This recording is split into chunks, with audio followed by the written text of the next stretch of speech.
गर्मी सुरु भयो साथीहरू। यति बेला चाहिँ पोर्चुगलमा अब अधिकांश मान्छेहरू चाहिँ स्विमिङ गर्न अनि कता कता चिसो छ, कता कता बोट बिरुवाहरू छ, त्यतै त्यतै बास हुन्छ यहाँको मान्छेहरूको।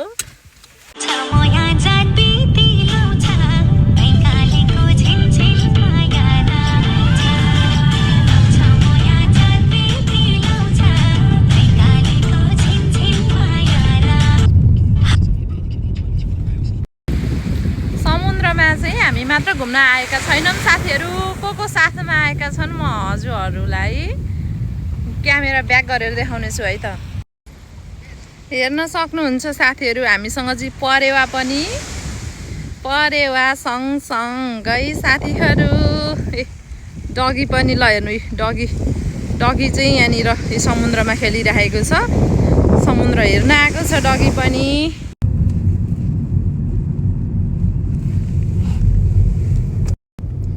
नमस्ते सबैजनालाई स्वागत गर्न चाहन्छु मेरो अफिसियल युट्युब च्यानलमा।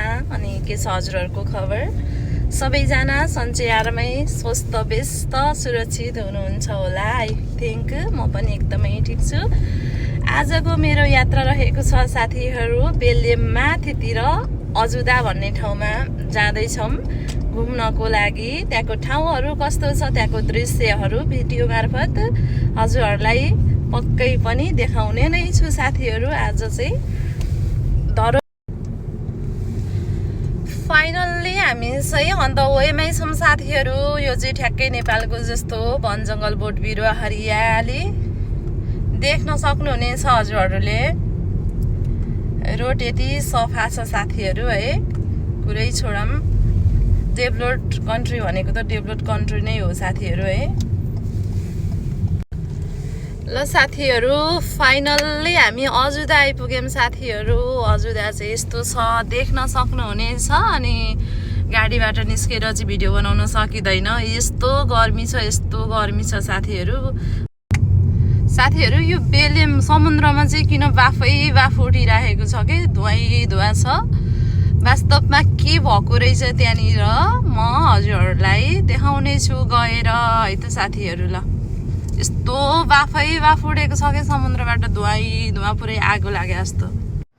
फाइनली हामी बेल्जियम आइपुग्यौँ साथीहरू। अब त्यहाँ चाहिँ के भइरहेको छ हजुरहरूलाई म भिडियो मार्फत देखाउने छु। अनि मेरो युट्युब च्यानलमा नयाँ हुनुहुन्छ भने सबैजनाले सब्सक्राइब गरेर साथ दिनु होला है त। Thank you. हामी समुद्रमै आउने भनेर चाहिँ आएको होइनौँ साथीहरू, हामी अजुदा आएको थियौँ होइन।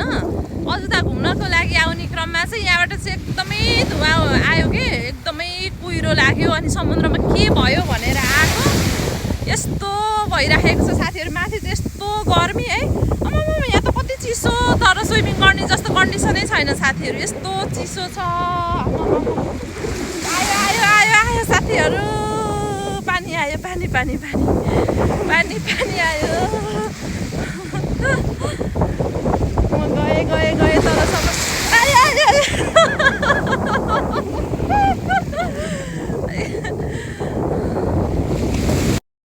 साथीहरू अब चाहिँ म समुद्र छेउमै पुग्छु होइन। हजुरहरूलाई छेउको देखाउँछु। अघि चाहिँ एकदमै गर्मी भएको थियो, अहिले चाहिँ एकदमै चिसो छ, कुहिरो लागिरहेको है, केही देखेकै छैन। हजुरहरूले हेर्न सक्नुहुन्छ है साथी।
पानी त एकदमै चिसो साथीहरू, यहाँसम्म आइपुग्यो पानी त। आमा सर आयो पर तलबाट आयो। मेरो चाहिँ यस्तो बिजोग छ साथीहरू, स्यान्डल हातमा लिएर पुरै त्यो गार्डनिङै समुद्रमा त। अब फाइनल्ली घरतर्फ प्रस्थान हुँदैछन् साथीहरू। हजुरहरूले मेरो भ्लगलाई अन्तिमसम्म हेर्नु होला अनि कस्तो लाग्छ जस्ताको त्यस्तै कमेन्ट गर्न नबिर्सिनु होला। Thank you so much watching for video साथीहरू। पोल्यो खुट्टा भत्ती पोल्यो अहिले त। अहिले अलिक घाम लाग्यो नि त, अघि लागेको थिएन। सबै खोप्ने रहेछ सबै।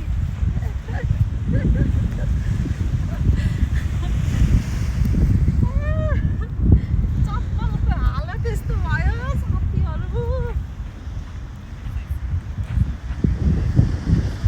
सबै कालो कालो हो। हेर्न सक्नुहुन्छ साथीहरू, हामी चाहिँ फाइनल्ली बेलियममा आइपुगेको छौँ। बेलियममा चाहिँ आज खोइ किन यस्तो धुवा यस्तो कुहिरो लागिरहेको छ, क्लियर छैन। अनि चिसो नि बहुतै चिसो छ साथीहरू। हामी चाहिँ घर जाँदैछौँ। घर जाँदैछौँ होइन, यस्तो तलसम्म चाहिँ जानु पर्दैन।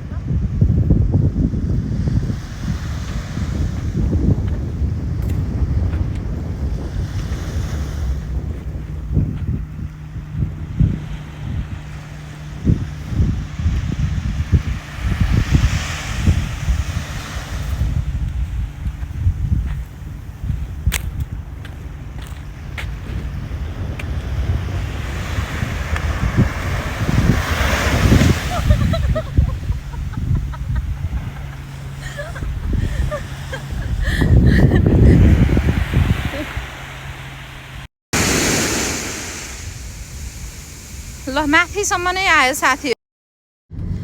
फाइनली हामी बेलियम टावरमा आइपुग्यौँ साथीहरू। बेलियम टावर चाहिँ यो देख्न सक्नुहुन्छ हजुरहरूले है। अहिले चाहिँ अलिक घाम लाग्यो कि हामी पनि घर हिँड्यौँ अनि त्यसपछि घाम पनि लाग्यो साथीहरू।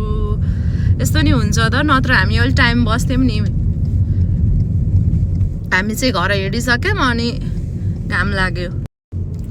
फाइनली साथीहरू हामी अलकान्त्रा आइपुग्यौँ। यो चाहिँ अलकान्त्राको रातो पुल हो साथीहरू, देख्न सक्नुहुन्छ। यहाँ फ्रन्टबाट खिच्यो भने चाहिँ त्यति मधुर आउँछ है। यो लामो छ एकदमै। यो बाटो चाहिँ खोलापारी पुगिन्छ अनि बस होइन सबै जान्छ, ट्याक्सीहरू ठुल्ठुलो गाडीहरू जान्छ है माथिबाट। अनि तलबाट चाहिँ मेट्रो स्टेसन तल चाहिँ ट्रेन जान्छ तलबाट चाहिँ। यहाँ फ्रन्टबाट त्यति राम्रो आएन, देख्न सक्नुहुन्छ साथीहरू। मैले पहिलाको भिडियोमा पनि राखेको थिएँ, राख्न चाहिँ हजुरहरूले कतिले हेर्नुभयो कतिले हेर्नु भएन। यो चाहिँ लिस्बनको अलकान्त्राको रातो पुल हो साथीहरू, एकदमै फेमस पुल अनि यति लामो साथीहरू है। ल राम्रोसँग हेर्नु होला अनि हजुरहरूको पनि टाइम छ भने अलकान्त्राको रातो पुलतिर घुम्न आउनु होला। म चाहिँ सुरुमा पोर्चुगल आउँदा चाहिँ यो रातो पुलतिरै घुम्न आएको थिएँ साथीहरू है।